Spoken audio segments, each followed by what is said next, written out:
ඊළඟ කාරණාව මම ඔයත් අංගෙන් විමසලා බලනවා.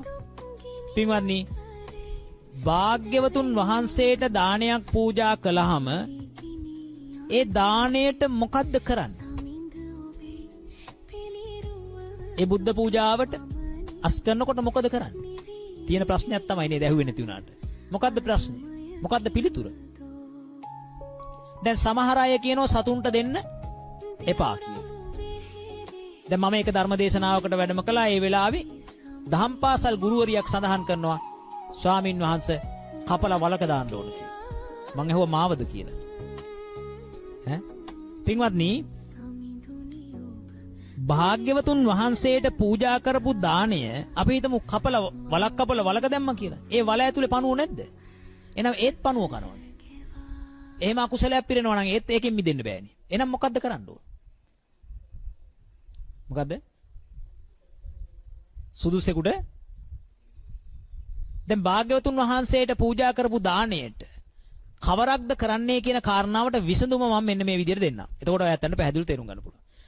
දැන් මම ඔය ඇත්තන්ගේ නිවසට වැඩියොත් ඔය ඇත්ත මට දවල් දානේ පූජා කරනවා. දානේ පූජා කරාට පස්සේ මම දානේ වළඳනවා. ඔය ඇත්ත මගේ පාත්‍රයේ සෝදන්න අරගෙන යනවා. ඒකේ තියෙන ඉඳුල් ටික විසි කරනවා. එහෙනම් ඔබ පූජා කරේ මොනවද? දානේ. අයින් කරේ මොනවද?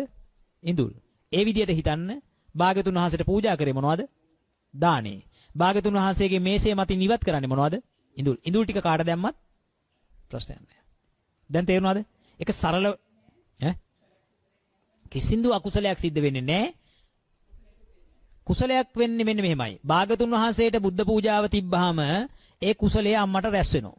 ඊට පස්සේ බුද්ධ පූජාව ඉවත් කරාන් පස්සේ බුද්ධ පූජාවේ ආසනය සුද්ධ කිරීමේ කුසලය වෙනම රැස් වෙනවා. ඊළඟට අම්මා බුද්ධ පූජාවේ ආසනය සුද්ධ කරලා ඉඳුල් ටික ඉඳුල් භාජනයට දාලා ඒ ඉඳුල් භාජනයෙන් අරගෙන තව සතෙකුට දැම්මහම තව අතිරේක කුසලයකුත් වෙනවා. හැබැයි මේසය මත තියෙද්දි බුද්ධ පූජා මේසය මත තියෙද්දි සතෙකුට අරගෙන යන්න එපා. ඒ බුද්ධ පූජාවයි ඔයා අයින් කරන්නේ.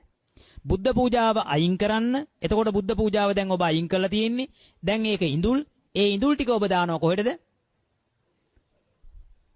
කුණු කූඩේකට දානවා. ඒ දාලා ඉවර වෙලා ඒ අයින් කරාට පස්සේ අන්නේ ඉඳුල් ටික අරගෙන ගිහිල්ලා සතෙකුට දැම්මට කිසිදු ගැටලුවක් නැත. ඒ කියන්නේ බුද්ධ ආසනයේ තියෙද්දි හිතන්න එපා. බුද්ධ ආසනයේ තියෙද්දි ඔබට හිතුනොත් එහෙම මේ ටික මට දැන් බල්ලෙකුට පූජා කරන්න පුළුවන් කියලා ඒක නුසුදුසුයි. ඒක බුද්ධ පූජාව හොරාගත්තා වගේ වැඩක් වෙන්න පුළුවන්. ඒක ඔබේ ඉඳුල් භාජනයකට අරගෙන ඊට පස්සේ ඔබට පුළුවන්කම තිබෙනවා සතෙකුට දාන්න.